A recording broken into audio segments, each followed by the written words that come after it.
नमस्कार मित्रांनो, मी Amol Antarkar the winner study सेंटरच्या आपल्या ऑनलाईन प्लॅटफॉर्ममध्ये सर्वांचं स्वागत आहे. बघा, आजचा व्हिडिओ स्पेशल ग्रामसेवकसाठी आहे. ग्रामसेवकमध्ये आपला जो तांत्रिक घटक आहे बघा, या तांत्रिक घटकावरती 40 प्रश्न 80 मार्कला आहेत. आता तो भाग थोडा बाजूला, परंतु पहिला मुद्दा एक लक्षात ठेवतो. बघा, या तांत्रिक घटकामध्ये कृषी आणि बाकी तुमचं सामाजिक शास्त्र हे त्या ठिकाणी पार्ट आहेत. आता काय होतं बघा, कृषीचं मटेरियल त्या ठिकाणी बऱ्याचशा रेफरन्स बुकमध्ये अवेलेबल पण आहे, परंतु आपण जर विचार केला बघा, थोडं सामाजिक शास्त्रामध्ये बरेचसे मुलं या ठिकाणी अजून पण गोंधळात आहेत परीक्षा जवळ आली तरी पण. कारण की काय होतं माहिती आहे का, बऱ्याचशा रेफरन्स बुकमध्ये कधी कधी सामाजिक शास्त्रामध्ये प्राचीन पण इतिहास त्या ठिकाणी दिलेला आहे किंवा काही बुकमध्ये मिळावला आहे, मॉडर्न आहे. परंतु माझा पहिला भाग लक्षात ठेवतो बघा, तुम्हाला सामाजिक शास्त्र ह्या घटकाचा अभ्यास करत असताना नेमकं जे तुमचे सब्जेक्ट आहेत ओके, तर त्यातला पहिला एक महत्त्वाचा कंटेंट जर आपण त्या ठिकाणी बघितलं बघा, तर तो आहे त्या ठिकाणी तुमच्या समुदाय संस्था. बाकी त्या सामाजिक समस्या योजना वगैरे हा तुमचा पुढचा पार्ट आहे. परंतु एक पहिला भाग लक्षात ठेवतो बघा, आता या ठिकाणी आता सध्याला जी तुमची पुढची परीक्षा होणार आहे बघा, त्याच्या पाठीमागे आपल्या बऱ्याचशा परीक्षा झालेल्या आहेत, जिल्हा परिषद वगैरे, आता ती पुढे येणार आहे. आता जिल्हा परिषदेअंतर्गत बघा येणारी आपली ही जी ग्रामसेवक सध्याला जी आपल्या तोंडासमोर आहे, आपण त्या एक्झामबद्दल थोडं बोलूया. एक पहिला भाग आपण जर बघितलं बघा, तर या ठिकाणी तांत्रिक घटकामध्ये जो तुमचा सामाजिक शास्त्र आहे आणि त्या सामाजिक शास्त्रामध्ये ज्या तुमच्या समुदाय संस्था आहेत बघा, मग या समुदाय संस्थेमध्ये आपण जर बघितलं तर नेमकं कोणत्या कोणत्या समुदाय संस्था त्या ठिकाणी तुम्हाला पाहायला मिळतील. त्यातली पहिली आणि सगळ्यात महत्त्वाची एक समुदाय संस्था आहे, जिचं नाव त्या ठिकाणी लक्षात ठेवलं बघा, आपण तिला त्या ठिकाणी कुटुंब म्हणूया. ठीक आहे, बोलू आपण त्या ठिकाणी सविस्तर या एक एक पार्टबद्दल आपण बोलूया. एक तुमची पहिली समुदाय संस्था जिचं नाव लक्षात ठेवलं कुटुंब. त्यानंतर 2 नंबर आपण जर बघितलं बघा, तर 2 नंबर त्या ठिकाणी समुदाय संस्था आहे जिचं नाव लक्षात ठेवलं त्या ठिकाणी विवाह. त्यानंतर तिसरी आहे धर्म नावाची. आणि चौथी जर तुम्ही बघितलं बघा, म्हणजे इथं भरपूर आहेत पण तुम्हाला फक्त मेन सांगाल मी. कुटुंब आहे, विवाह आहे, त्यानंतर धर्म आहे. त्यानंतर आपण जर बघितलं बघा, प्रसार माध्यमे. ओके, प्रसार माध्यमे ही पण त्या ठिकाणी तुमची या ठिकाणी एक समुदाय संस्था ठरू शकते. ओके, अजून जर आपण बघितलं बघा, तर या ठिकाणी सरळ सरळ अर्थव्यवस्था ही पण त्या ठिकाणी आपली एक समुदाय संस्था आहे. म्हणजे आपण जर एक्झाम ओरिएंटेड जर पॉईंट त्या ठिकाणी बघितले तर तुम्हाला या 4 ते 5 प्रकारच्या समुदाय संस्था आपल्याला सिलेबसमध्ये आहेत. तसं आपण जर विचार केला तर भरपूर आहेत, परंतु आपल्या एक्झाममध्ये फक्त आपण त्या ठिकाणी परीक्षा जर पुरता विचार केला तर या 4 प्रकारच्या समुदाय संस्था त्या ठिकाणी तुम्हाला पाहायला मिळतील. त्यातली पहिली आहे बघा कुटुंब नावाची, 2 नंबर विवाह, धर्म, प्रसार माध्यमे, आणि त्याच्यानंतर कोणती बघा त्या ठिकाणी तुमची अर्थव्यवस्था. आता आपल्याला काय करायचं माहिती आहे का, जर तुम्ही कुटुंब या संस्थेबद्दल जर बोलले तर सरळ सरळ पहिला भाग लक्षात ठेवला बघा, कुटुंब संस्था पाहत असताना 2 प्रकारची कुटुंब संस्था त्या ठिकाणी तुम्हाला परीक्षेमध्ये विचारल्या जाऊ शकते. त्यातली पहिली आहे बघा, ज्याला आपण म्हणूया, इथं सरळ तुमची पहिली आहे संयुक्त कुटुंब पद्धती. काय बोललो बघा, किंवा संयुक्त कुटुंब संस्था. आणि सेकंड जर आपण बघितलं बघा, तर ती आहे त्या ठिकाणी विभक्त कुटुंब संस्था. कोणती बोललोय, संयुक्त आणि विभक्त. मग आता संयुक्त कुटुंब संस्थेमध्ये नेमकं कुटुंब हे कोणत्या आपण ज्याला म्हणूया त्या प्रकारचं असतं, किंवा विभक्तमध्ये कसं असतं आपण त्याच्याबद्दल बोलूया. पहिला तर भाग लक्षात ठेवतो बघा, या ठिकाणी विभक्त कुटुंब पद्धतीमध्ये सरळ सरळ आपण जर मुद्दा बघितला बघा, तर या विभक्त कुटुंब पद्धतीमध्ये आई वडील, काय बोलतो त्या ठिकाणी आई वडील. ओके, त्यानंतर आपण जर बघितलं बघा, इथं मुलगा, त्यानंतर या ठिकाणी मुलगी हा त्या ठिकाणी भाग असतो बघा. काय बोललोय, मुलगा मुलगी. म्हणजे पहिला भाग लक्षात ठेवला तुमच्या विभक्त कुटुंब पद्धतीमध्ये. ओके, या ठिकाणी केंद्रबिंदू जो आहे तो त्या ठिकाणी वडील असतात बघा. कशामध्ये, विभक्त कुटुंब पद्धतीमध्ये. आणि जर तुम्ही संयुक्त कुटुंब पद्धतीमध्ये गेले तर पहिला भाग लक्षात ठेवला संयुक्त कुटुंब पद्धतीमध्ये मग पंजोबा, आजोबा, बरोबर, तिथून त्या ठिकाणी तुमचं सुरू होतं. मग या ठिकाणी मामा, मामी, आत्या, ओके, बाकी सर्व त्या ठिकाणी आहेत बघा, काका, काकू, हे जे आहेत हे तुमच्या कशामध्ये आले बघा, संयुक्त कुटुंब पद्धतीमध्ये. आणि संयुक्त कुटुंब पद्धतीमध्ये परिवार हा त्या ठिकाणी मोठा असतो, विभक्तमध्ये हा छोटा त्या ठिकाणी तुम्हाला परिवार जो आहे तो त्या ठिकाणी पाहायला मिळतो. आता मुद्दा असा आहे बघा, मग आपल्याला परीक्षेमध्ये प्रश्न कशा पद्धतीचा विचारला जाऊ शकतो या तुमच्या कुटुंब पद्धतीवरती, आपण त्याच्याबद्दल बोलूया. आता एक पहिला जर आपण बघितलं बघा, मग आपण जर आपल्या जर भारताचा जर विचार केला तर भारतामध्ये या ठिकाणी संयुक्त कुटुंब पद्धती नेमकं कोणत्या भागात तुम्हाला त्या ठिकाणी जास्त प्रमाणामध्ये पाहायला मिळते, आणि ही जी विभक्त कुटुंब पद्धती आहेत ती त्या ठिकाणी आपल्याला सर्वाधिक जी आहे कोणत्या भागामध्ये पाहायला मिळते.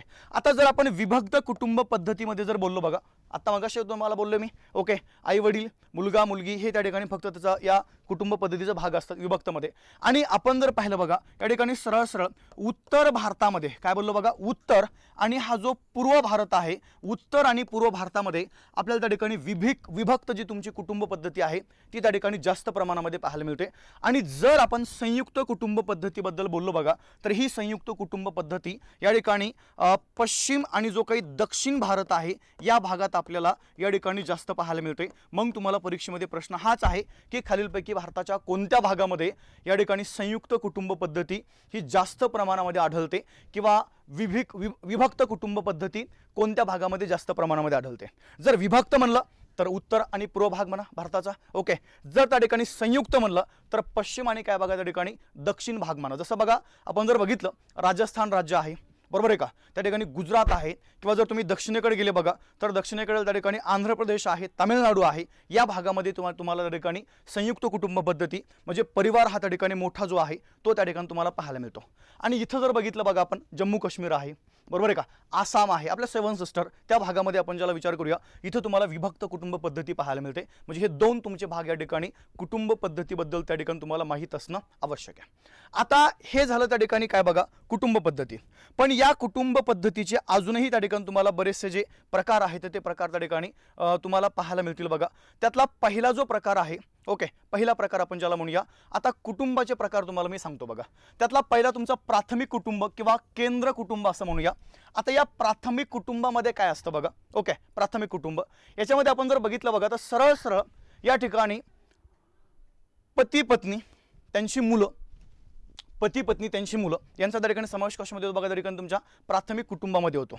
आणि सेकंड जर आपण बघितलं बघा तर त्या ठिकाणी सेकंड तुमचा विस्तारित कुटुंब आहे. म्हणजे पुन्हा तेच प्रकार आले. विस्तारित यामध्ये आपण जर बघितलं बघा तर त्या ठिकाणी सर्व तुमचे जे काही नाते संबंध आहेत, ओके, ह्यांचा समावेश त्या ठिकाणी कशामध्ये होतो बघा तर तो विस्तारित कुटुंब पद्धतीमध्ये. म्हणजे पहिला भाग लक्षात ठेवा. कधी कधी काय होतं माहिती आहे का, आपल्याला एक वेगळ्या प्रकारचा प्रश्न येऊ शकतो बरं का.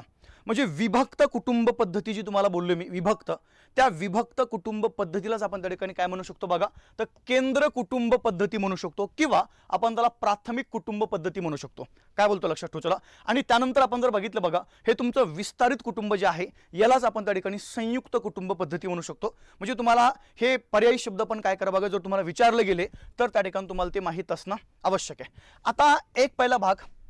मग सेकंड आपण जर चर्चा केली बघा विवाहानुसार पण लक्षात ठेवतो जे काही विवाहाचे प्रकार आहेत या विवाह प्रकारानुसार पण त्या ठिकाणी कुटुंबाचे पण काही प्रकार पडतात. त्यातला एक पहिलं तुमचं जर कुटुंब बघितलं बघा तर एक विवाही कुटुंब. काय बोलले त्या ठिकाणी, एक विवाही कुटुंब.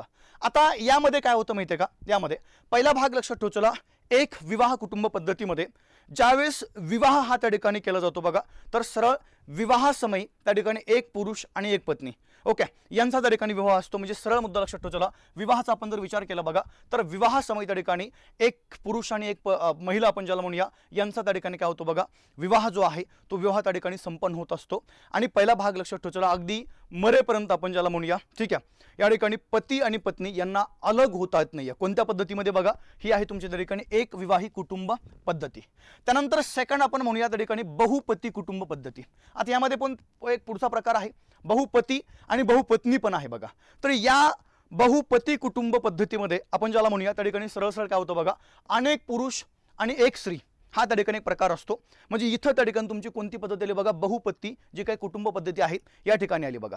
आता एक तुम्हाला मुद्दा सांगतो बघा, मग जर तुम्ही बहुपती कुटुंब पद्धतीबद्दल जर बोलले तर भारताच्या कोणत्या भागामध्ये या ठिकाणी बहुपती कुटुंब पद्धती तुम्हाला प्रामुख्याने आढळते बघा तर सरळ सरळ भाग लक्षात ठेवला या ठिकाणी भारताचा हा जो काही पश्चिम भाग आहे म्हणजे पश्चिम भारतामध्ये आपण ज्याला म्हणूया त्या ठिकाणी तुम्हाला बहुपती कुटुंब पद्धती या ठिकाणी प्रामुख्याने आढळते.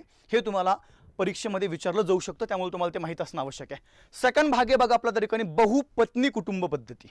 आता यामध्ये काय होतं बघा या विवाह प्रकारामध्ये बहुपत्नी म्हणजे पुरुष एक असतो आणि लक्षात ठेवतो बघा तो पुरुष त्या ठिकाणी अनेक महिलांसोबत विवाह करतो, याला काय म्हणायचं बघा त्या ठिकाणी बहुपत्नी कुटुंब पद्धती. आणि ही बहुपत्नी कुटुंब पद्धती आपण जर विचारलं बघा की भारताच्या कोणत्या भागामध्ये, म्हणजे आपल्याला परीक्षेमध्ये प्रश्न हेच असतात बघा की कुटुंब जे आहे कुटुंब पद्धती, कोणत्या भागामध्ये ही कुटुंब पद्धती तुम्हाला सर्वाधिक पाहायला मिळते? मग जर आपण बहुपत्नी कुटुंब पद्धतीबद्दल जर बोललो तर ही कुटुंब पद्धती आपल्याला भारताच्या पूर्व भागामध्ये, म्हणजे पूर्व जो भारत आहे या पूर्व भारतामध्ये आपल्याला त्या ठिकाणी बहुपत्नी कुटुंब पद्धती पाहायला मिळते. ओके, म्हणजे हा एक प्रकार त्या ठिकाणी तुम्हाला माहीत असणं आवश्यक आहे. आता अजून त्या ठिकाणी कुटुंबाचे काही प्रकार आहेत. आता हे झाले आपण ज्याला म्हणूया विवाहानुसार कुटुंब प्रकार, बरोबर आहे की नाही? मग एक विवाह कुटुंब, ओके, बहुपती कुटुंब, बहुपत्नी कुटुंब. परंतु वंश आणि अधिसत्ता, अधिसत्ता म्हणजे पॉवर, अधिकार, यानुसार आपण जर विचार केला बघा तर या ठिकाणी म्हणजे वंश आणि अधिसत्तेनुसार कुटुंबाचे दोन प्रकार. काय बोललोय? वंश आणि अधिसत्ता यानुसार कुटुंबाचे दोन प्रकार आहेत. त्यातला पहिला तुमचा प्रकार आहे बघा मातृसत्ताक कुटुंब पद्धती, आणि सेकंड लक्षात ठेवला बघा तरी काय पितृसत्ताक कुटुंब पद्धती. आता नावामध्येच आहे मातृसत्ताक आणि काय बघा पितृसत्ताक. मग जर तुम्ही मातृसत्ताकचा जर विचार केला बघा तर या मातृसत्ताक कुटुंब पद्धतीमध्ये आणि या पितृसत्ताक कुटुंब पद्धतीमध्ये, आता मातृसत्ताक कुटुंब पद्धतीमध्ये कुटुंबाची जी प्रमुख आहे ही एक तर त्या कुटुंबातील सर्वात ज्येष्ठ महिला किंवा आई ही त्या ठिकाणी काय असते बघा कुटुंबाची प्रमुख असते. पण जर तुम्ही पितृसत्ताक इथं गेले बघा तर या पद्धतीमध्ये कुटुंबाचा प्रमुख हा त्या ठिकाणी त्या कुटुंबातील सर्वात ज्येष्ठ पुरुष किंवा या ठिकाणी वडील हे कोण असतं बघा कुटुंबाचे प्रमुख असतात. आता सेकंड मुद्दा, मातृसत्ताक कुटुंब पद्धतीमध्ये त्या कुटुंबाचे सर्व अधिकार हे त्या ठिकाणी त्या महिलेकडे असतात. ओके, किंवा जी त्या ठिकाणी कुटुंबाची प्रमुख आहे त्यांच्याकडे असतात. इथं सर्व अधिकार त्या ठिकाणी कुठं असतात बघा पुरुषांकडे असतात. हा एक वेगळा भाग आपल्याला या ठिकाणी माहीत असणं आवश्यक आहे. आता मातृसत्ताक कुटुंब पद्धतीमध्ये आपण जर बघितलं बघा तर सरळ सरळ या ठिकाणी कुटुंब जे आहे हे मातृवंशीय पद्धतीचे असते. काय बोललो बघा मातृवंशीय पद्धतीचे असते. म्हणजे सरळ सरळ माझा भाग लक्षात ठेवला, या ठिकाणी कौटुंबिक जो वारसा आहे तो त्या ठिकाणी मातेकडून पुढे कंटिन्यू करतो बघा आईकडनं. इथं तसं नसतंय. या पितृसत्ताक कुटुंब पद्धतीमध्ये जो वंश आहे तो त्या ठिकाणी पितृवंश असतो बघा, आणि त्या कुटुंबाचा जो वारसा आहे हा त्या ठिकाणी त्या वडिलांकडनं किंवा ज्या ठिकाणी मला पिता म्हणूया त्या पित्याकडनं काय होतं बघा सरळ सरळ तो पुढे कंटिन्यू केला जातो. हा एक आपल्याला भाग त्या ठिकाणी माहीत असणं आवश्यक आहे. मातृसत्ताक कुटुंब पद्धतीमध्ये आपण जर बघितलं तर विवाहानंतर वर जो मुलगा आहे तो त्या ठिकाणी वधूच्या घरी राहायला जातो. हा एक वेगळा मुद्दा लक्षात ठेवला. आणि सेकंड जर आपण बघितलं बघा तर या ठिकाणी पितृसत्ताक कुटुंब पद्धतीमध्ये या ठिकाणी जी वधू आहे ही त्या ठिकाणी आपण ज्याला म्हणूया वराच्या ज्या घरी आहे ती त्या ठिकाणी राहायला जाते. हा एक वेगळा भाग आपल्याला या ठिकाणी माहीत असणं आवश्यक आहे. मग मातृसत्ताक कुटुंब पद्धतीमध्ये एखादा व्यक्ती जो त्याचा आडनाव लावतो बघा, आडनाव हे त्या ठिकाणी आईकडं लावलं जातं, आईकडलं. आणि पितृसत्ताक कुटुंब पद्धतीमध्ये जे आपण आडनाव लावतो बघा हे त्या ठिकाणी पित्याकडलं लावलं जातं. म्हणजे हा एक वेगळा भाग आपल्याला या ठिकाणी माहीत असणं आवश्यक आहे. आणि आपण जर त्या ठिकाणी आपल्या भारतात जर विचार केला बघा तर आपल्या भारतामध्ये लक्षात ठेवला मातृसत्ताक जी कुटुंब पद्धती आहे ही नेमकं विशेष करून काय बोललो बघा विशेष करून त्या ठिकाणी उत्तर पूर्व भारतामध्ये, काय बोललोय उत्तर पूर्व भारतामध्ये ज्या आदिवासी जमाती आहेत, जसं बघा या ठिकाणी गारो जमात आहे, त्यानंतर खासी जमात आहे, त्यानंतर दक्षिण भारतामधली एक नायर आपण ज्याला म्हणूया, ओके, हा एक नायर समूह आहे. या ठिकाणी तुम्हाला कोणती पद्धती पाहायला मिळते बघा तर ती आहे त्या ठिकाणी तुमची मातृसत्ताक कुटुंब पद्धती. आणि आपण जर त्या ठिकाणी जर पितृसत्ताकबद्दल जर बोललो बघा तर भारताच्या बहुतेक भागामध्ये म्हणजे उत्तर असेल, पूर्व असेल, मध्य असेल, दक्षिण असेल, या भागात त्या ठिकाणी तुम्हाला ही जी काही पितृसत्ताक कुटुंब पद्धती आहेत ही त्या ठिकाणी तुम्हाला पाहायला मिळते. ठीक आहे, म्हणजे अशा प्रकारचे प्रश्न आणि अशा प्रकारची माहिती आपल्याला या ठिकाणी ग्रामसेवक तांत्रिक भाग जो आहे त्या भागात त्या ठिकाणी तुम्हाला पाहायला मिळते.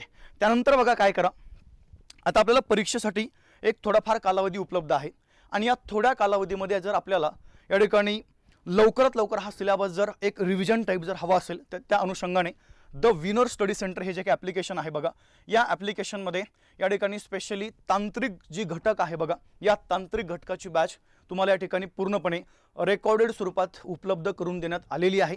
ज्या विद्यार्थ्यांना बॅचेस जॉईन करायचे ओके त्या विद्यार्थ्यांनी काय करा बघा द विनर स्टडी सेंटर हे ॲप्लिकेशन आहे, इथं जा आणि या द विनर स्टडी सेंटर ॲप्लिकेशनमध्ये 121 क्रमांकाची बॅच आहे. या बॅचमध्ये तांत्रिक घटक जो आहे त्याच्यामध्ये मग कृषी असेल किंवा या ठिकाणी तुमचा बाकी इतर जो पार्ट आहे तो सर्व पार्ट त्या ठिकाणी कव्हर केलेला आहे. ओके, बॅच नंबर 121 क्रमांकाची आहे. तर ज्या विद्यार्थ्यांना ही बॅच हवी असेल त्यांनी त्या ॲप्लिकेशनमध्ये जा आणि तिथं जाऊन त्या ठिकाणी तुम्ही ती जी बॅच आहे ती घेऊ शकता. ओके, चला तर अशा प्रकारे ही माहिती आहे. ओके, अजून बरीचशी पुढची माहिती आपण स्टेप बाय स्टेप असेच त्या ठिकाणी लेक्चर घेत राहू आणि त्या लेक्चरमध्ये तुम्हाला संपूर्णपणे परीक्षा होईपर्यंत ही माहिती जसं आपल्याला त्या ठिकाणी पॉसिबल होईल तसं या माध्यमातून आपल्याला मी देण्याचा प्रयत्न करेल. थांबू, आपण भेटूया पुढच्या काही लेक्चरमध्ये. तोपर्यंत जय हिंद, जय महाराष्ट्र.